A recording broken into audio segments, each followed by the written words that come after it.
What's up, you guys? Rex here. This past week in medical school, I finished up my psychiatry block, and I want to share with you a really challenging group of diseases called the Somatic Symptom and Related Disorders in the DSM-5.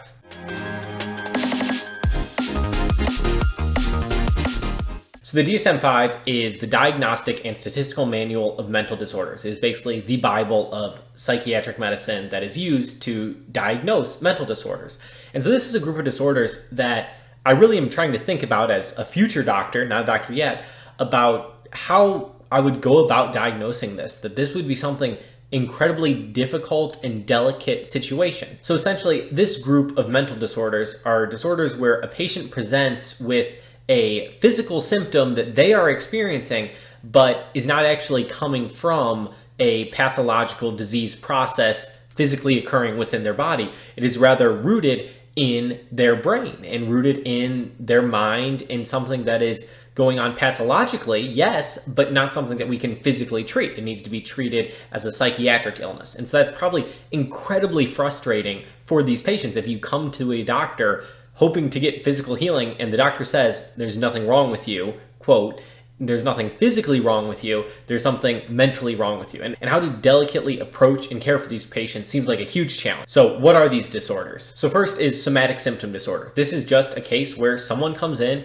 and they have some physical symptom and it doesn't have an actual cause outside of the brain and outside of the person's mind and what they are perceiving in the world. And so this is something that is just very difficult to diagnose. That has to be a total diagnosis of exclusion. You have to rule out everything possible. And once you do, you can come to this conclusion. It can be helped through therapy, but people who have a somatic symptom disorder are not usually too inclined to have it treated as a mental disorder, because that would be incredibly embarrassing and humiliating and just difficult to deal with. And people who have a somatic symptom disorder are not faking it. They are not intending to fake this symptom. It is really happening to them. It is as real of a perception as anything else. And so it's got to be incredibly challenging to have a doctor tell you it's not, quote, real. It is real, but it only exists in psychiatric medicine. So that's somatic symptom disorder. Next is illness anxiety disorder. And so this is where a patient really thinks they are about to have something or they do have something, and this usually is something very stressful diagnosis, and they're asking for all kinds of tests, even if there isn't great evidence supporting them needing these tests or likely to have this disease. But it's just a lot of stress surrounding having or acquiring this disease, even if medical science says that's not likely. And so it is considered a psychiatric disorder. Next is conversion disorder. And so this is usually a patient who suffered some sort of trauma, and for them, this gets expressed through some physical symptom that is usually like a weakness or loss of sensation. And so they could experience some horrible trauma and then shortly after that have their arm go totally limp and they're unable to move their arm.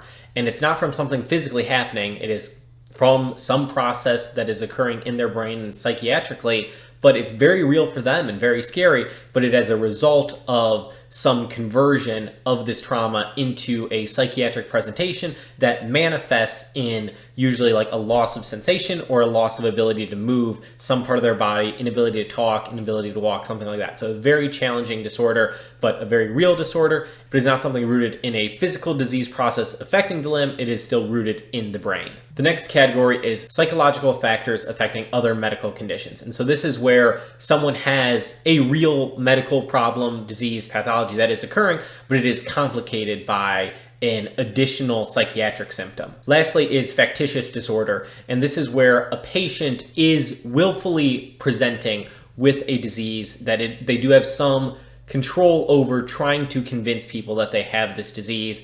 And the disorder is someone that is sort of the end goal is just the primary result of having the disease, that they want to feel sick or be treated as someone who is sick and has the disease. And these patients will often try to go provide evidence and replicate the symptoms. And so it can be a very dangerous disorder if they are trying to replicate and cause very dangerous symptoms in themselves to convince people they have this disease.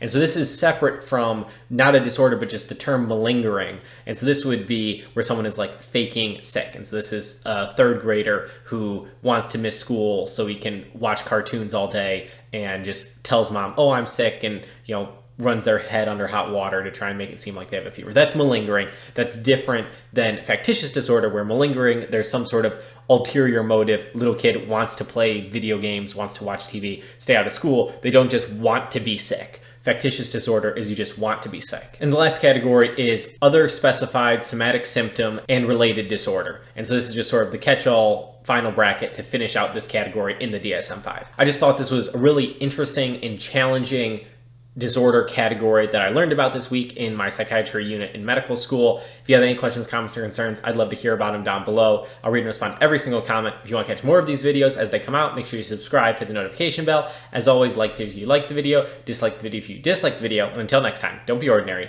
go be great.